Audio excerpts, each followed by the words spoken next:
Hello everyone, this is the lecture 3 for power measurement. In this lecture, I will discuss power measurement for AC circuits. So now let us again concentrate power measurement for AC circuit.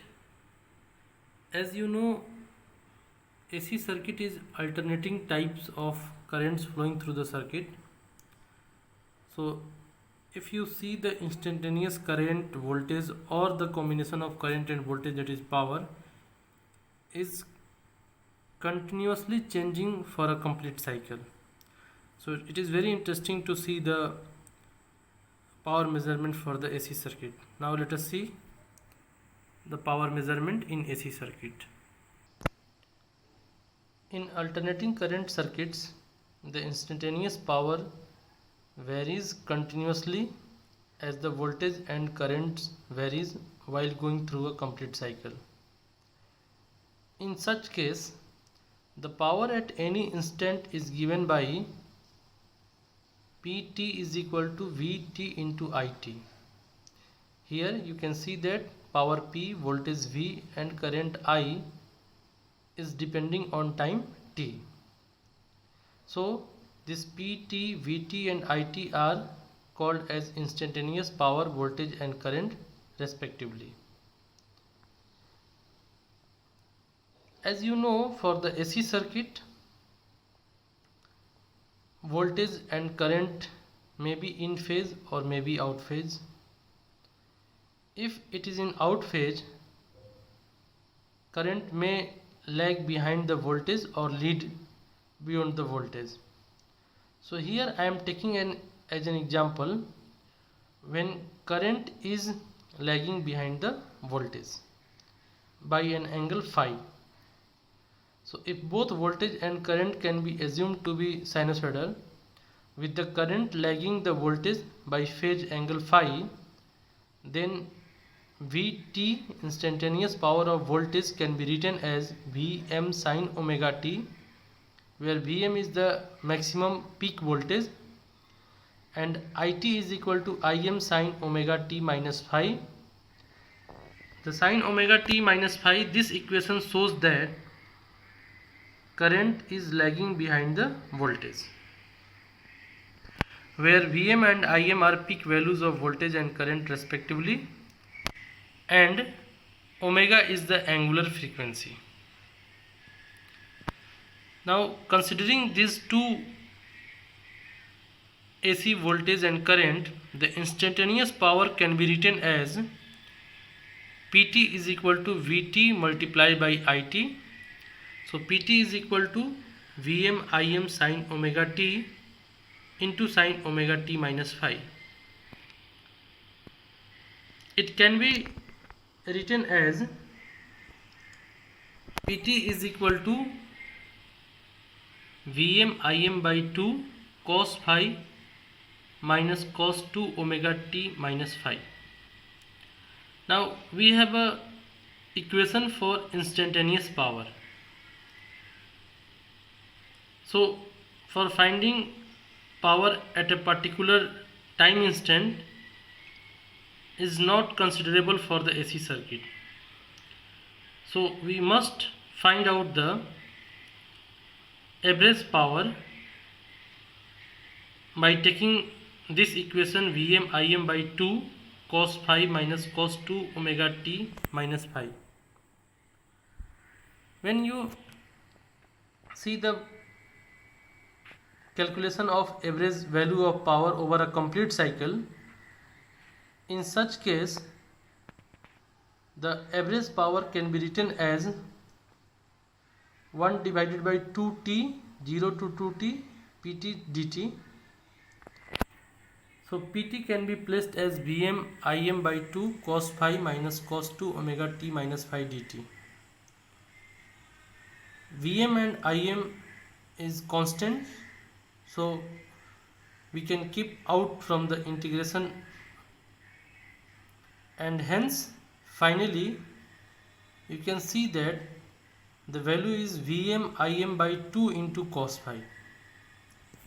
as you know,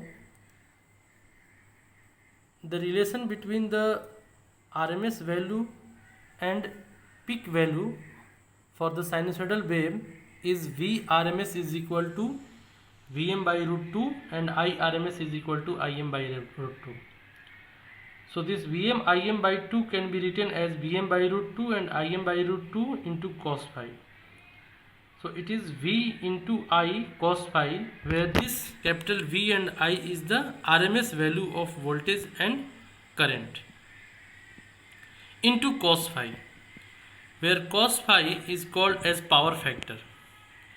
So unlike the DC circuit, in AC circuit, apart from the multiplication of RMS voltage and RMS current, we must multiply the power factor cos phi. So you notice that in industry the power factor cos phi must be in good condition. It must be in above 90%. It is above 0.9, because as power factor decreases, the power, however, industry is using the power, but meter indicates the lesser power. So it is not good practice keeping power factor low. In many devices, in many circuits, in many industries, you can find that there is one device especially installed for improving the power factor, and generally we increase the power factor cos phi by the help of capacitive type of circuit. Now this is all about the power measurement in DC circuit and in AC circuit. However, there is one more device that is called wattmeter, because up to this point we are using one voltmeter and one ammeter for reading the voltage and current and then multiplying the voltage with the current. It is very oldest method, it is not used nowadays. So the latest is wattmeter, and there are various types of wattmeter available in the market. The one traditional wattmeter is called the dynamometer. Now let us just see the construction of dynamometer and how it works. This is the diagram for basic construction for dynamometer type wattmeter. It is most commonly used for power measurement. It is built by two fixed coils connected in series and positioned coaxially with the space between them, and a moving coil which is also pointed as pointer, placed between the fixed coils and the fixed with a pointer.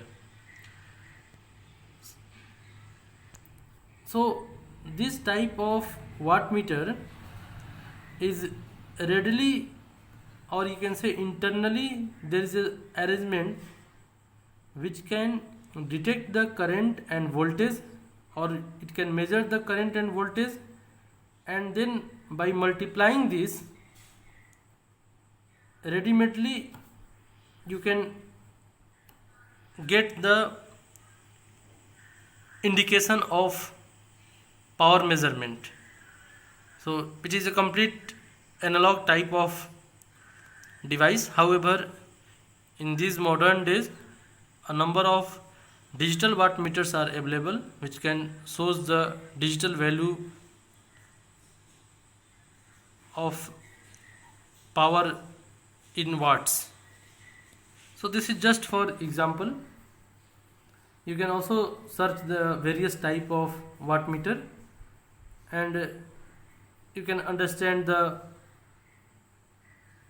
methods to calculating the voltage and current multiplication. However, for the AC circuit, it must take care of the power factor. Thank you for watching this video.